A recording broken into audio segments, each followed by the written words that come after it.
Okay, ni alat dia. Ni alat dia ni. Okay, dia ada dia punya pump. Ni dia punya tempat ni lah, tempat angin dia. Kita macam kita pump tayar tu. Dan ni ada dia punya pressure indicator. Kita akan tunjuk sama ada berjaya ataupun tidak untuk kita hilangkan drain tersumbat dengan benda alah ni. Katanya harga dalam RM30 je. Okay, jom.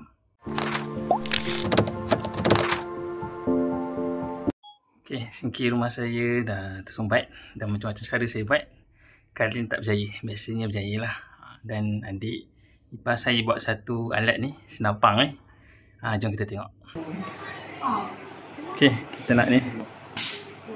Nak pump dekat lubang ni tersumbat.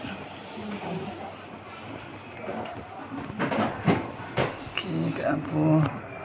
Okay, tu 2, 3. Okay, kita try buka air. Ni masukkan ni. Kita masukkan pipe dulu. Tengok dia air.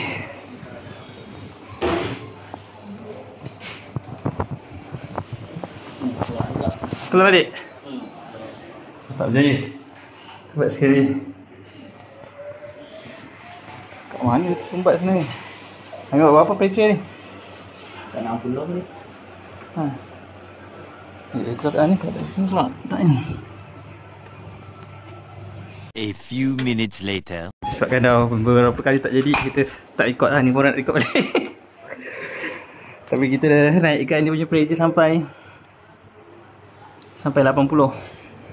Mana? 80. Sekejap Itu kat air.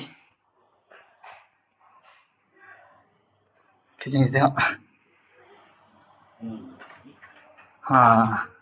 Keluar. Nampak tu. Tak ada dah. Air dah mengalir dah. Okay, benda ni benda mudah. Benda ni mudah je. Dia ada ni. Lepas tu dia tinggal masukkan ni. Kita buat dia. Dia tinggal masukkan je dalam tu. Dan kemudian dia pump. Ni dia punya, kita punya ni lah. Kita punya owner. Pump sampai dia. Sampai 80. Saya try tadi 40 tak boleh, 60 tak boleh, 70 tak boleh. 80 tu baru dia okey. Dia punya ni.